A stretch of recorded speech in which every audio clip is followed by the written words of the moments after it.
good days to play hooky. I did. It was fantastic to get to sit outside and drink coffee in the cool of the morning for a few days. But hey, this is what we're looking at this evening, and it's not too shabby in and of itself. Look at that sunset looking west from downtown Birmingham.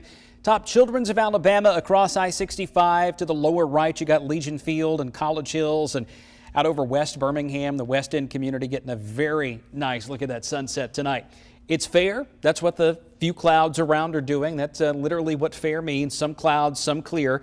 A nice start to the morning tomorrow in the mid-60s, and then we'll hit the mid-80s tomorrow afternoon. Today's high was 84, by the way, so very similar to where we have been today is where we are headed tomorrow. Sometimes the past helps us describe the future better than the numbers themselves, right? In the 60s early in the morning in most spots, but look at Cherokee County, Etowah County, maybe even a spot or two in Blount or St. Clair. Calhoun could briefly dip into the 50s, but most of us about a degree or two warmer than we were to start out this morning. And then tomorrow afternoon, just very similar to today. Helena 85, Brent around 87, Jasper to Haleyville low to mid 80s, Aniana about 80, and Oxford tops out at 83 tomorrow. Here's WVTM 13 live Doppler radar. Got some showers and storms over North Mississippi, but nothing around here.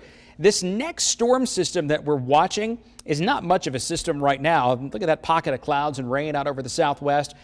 As that moves toward us, it really runs out of gas before it can do that much. Tremendous rain, though, falls around Memphis and Little Rock and Tulsa, and then down toward Wichita Falls. Maybe as much as 3 or 4 inches of rain west of us.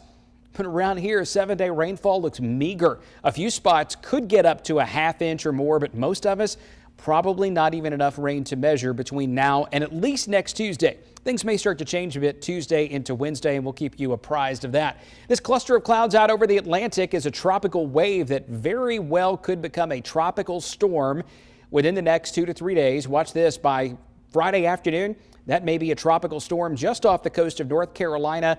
Not a powerful storm, but one that's worth watching. And as typical, when there's a storm on the East Coast like that, we don't expect much rain around here. We are bone dry through Saturday, so 3 guaranteed dry days.